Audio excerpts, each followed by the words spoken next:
بسم اللہ الرحمن الرحیم۔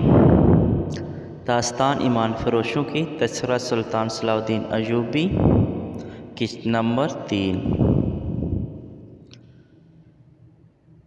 رات کا وقت تھا۔ ناجی اپنے کمرے میں 2 جونیئر کمانڈروں کے ساتھ بیٹھا شراب پی رہا تھا۔ 2 ناچنے والی ہلکی ہلکی موسیقی پر مستی میں آئی ہوئی ناگنوں کی طرح مسحور کن اداؤں سے رقص کر رہی تھی۔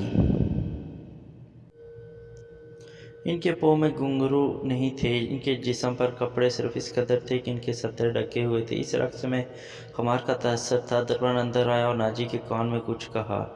ناجی جب شراب اور رقص کے نشے میں ہوتا تو اسے کوئی اندر آنے کی جرأت نہیں کر سکتا تھا۔ صرف ناجی کو معلوم تھا کہ وہ کون سا کام ہے جس کے لیے ناجی شراب اور شباب کی محفل سے اٹھا کرتا ہے،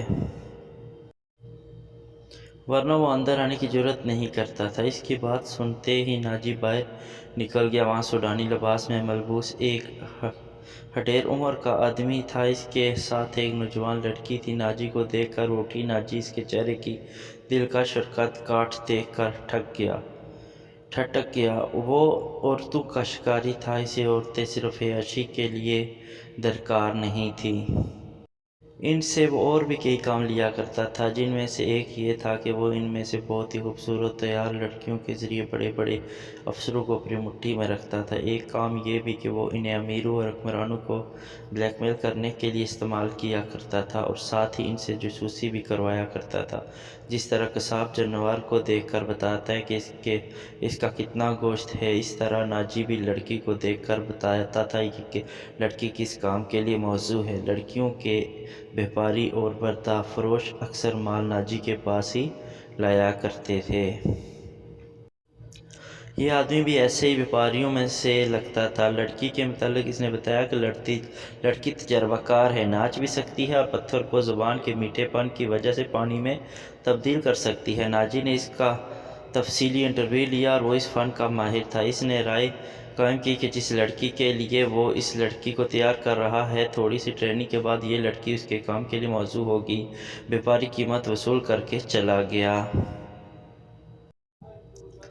ناجی اس لڑکی کو اپنے کمرے میں لے کر چلا گیا، جہاں اس کے ساتھی رقص اور شراب سے دل بہلا رہے تھے۔ اس نے لڑکی کو ناچنے کے لیے کہا، اور جب لڑکی نے اپنا جگہ اتار کر اپنے جسم کو 2 بل دیے تو ناجی اور اس کے ساتھی تڑپ اٹھے۔ پہلے ناچنے والیوں کے رنگ پیلے پڑ گئے، کیونکہ ان کی قیمت صرف کم ہو گئی تھی۔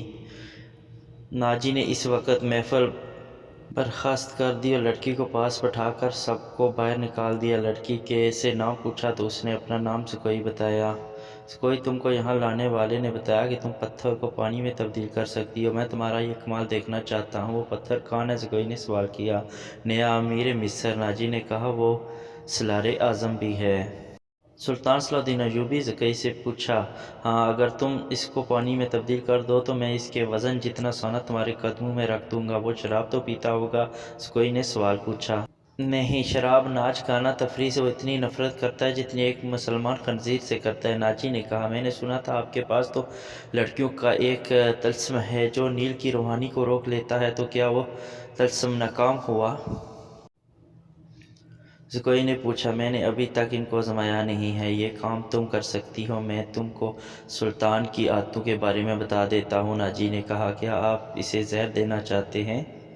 سکوئی نے پوچھا۔ ابھی نہیں، میرے اس کے ساتھ کوئی دشمنی نہیں ہے، بس یہ چاہتا ہوں کہ وہ ایک بار کسی تم جیسی لڑکی کے جال میں پھنس جائے، پھر میں اسے اپنے پاس بٹھا کر شراب پلا سکوں۔ اگر اس کو قتل کرنے کا مقصود تھا تو میں یہ کام پہلے سے اور آسانی کے ساتھ کر سکتا تھا، ناجی نے جواب دیا۔